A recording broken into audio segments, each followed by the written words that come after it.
एभलिया कौनसी मानवीय घटना नुहे निजे जाशुणी एभली भाव जो नियम को कानून को हाथ को नवा अत्यंत दुखदायक कथा तुम किसी भी डिमांड अच्छी सरकार तुम डिमांड कर किंतु बस भांगा यात्री माने थिबा अवस्था बस को चढ़ाऊ करवा लोक मान आक्रमण करवा पुलिस आक्रमण करवा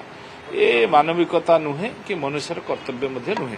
तेणु सरकार आपरे निश्चित भाव में दृढ़ दृढ़ कार्यानुष्ठान ग्रहण कर ये मोहन माझी सरकार ये केभे भी जो माने एभली दुरात्मक काम करेंगे केवे क्षमा देव ना से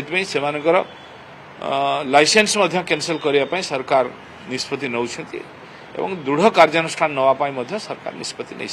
हार्ट ऑफ द सिटी गोटे प्रतिवाद ना अराजकता करागला 500 ऑटो आनिकी मास्टरकानी छक रखागला प्रतिवाद ना जबरदस्त शांति श्रृंखला भंग करागला सरकारी संपत्ति भंगला ताको ठार जब्त करा जिवो कि जो ये निश्चित भाव में सरकार मध्य तापरे विचार विमर्श करुछंती एवं आर पई व्यवस्था मध्य अछि जे जो खेती करथिवो से क्षतिपूरण मध्य से निजे करिवो तारि पाखर क्षतिपूरण हो सर आगु जे गोले न होबो कोन सर पदक्षेप एदिपे ताकर ए पई ताकर लाइसेंस मध्य कैंसल होवार व्यवस्था करा होछि एवं तांको रोड परमिट मध्य कैंसल हो एवं जो भली भाव में माने दुरात्मक कले ता प्रति कठोर कठोर दंड सर अनऑथराइज्ड जपरि ऑटो स्टैंड कराइतला ताको आज मध्य भंगा गला ताको कि एक्शन कि निश्चित भाव में जहा विधिबद्ध भाव में सरकार करने आवश्यकता अच्छी करेंगे कारण सरकार साधारण लोक प्रोटेक्शन देवाई और साधारण लोकों ऊपर आक्रमण हम सरकारी संपत्ति को भंग करा बर्दाश्त कर सर ऑटो स्टैंड जो गवर्नमेंट जगह कर दुरात्मक मद मांस खाऊ निश्चित भाव में सरकार विचार विमर्श कर कार्यानुष्ठान सरकार ग्रहण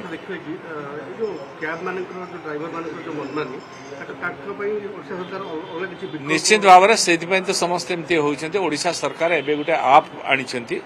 ओडिशा यात्री आप जो आप की साधारण लोक माने उपकृत हवा संगे ड्राइवर माने उपकृत हे जो पैसाटा जो आप जो माने करिथांते साधारण लोक मान जो कमिशनटा जाए एठी से कमिशन जीवनी एठी ड्राइवर माने ही तार बेनिफिट पाइबे तेणु मु अनुरोध करुच्ची जो ड्राइवर भाई माने या नकरी समस्ते ओडिशा यात्री आप रे जोड़ी होंतु एवं तार बेनिफिटटा से पांतु आज्ञा जो माने एक कांड भियाइछंती से मानको चिन्हट कर जाउची से माने मध्ये अनेक अनऑथराइज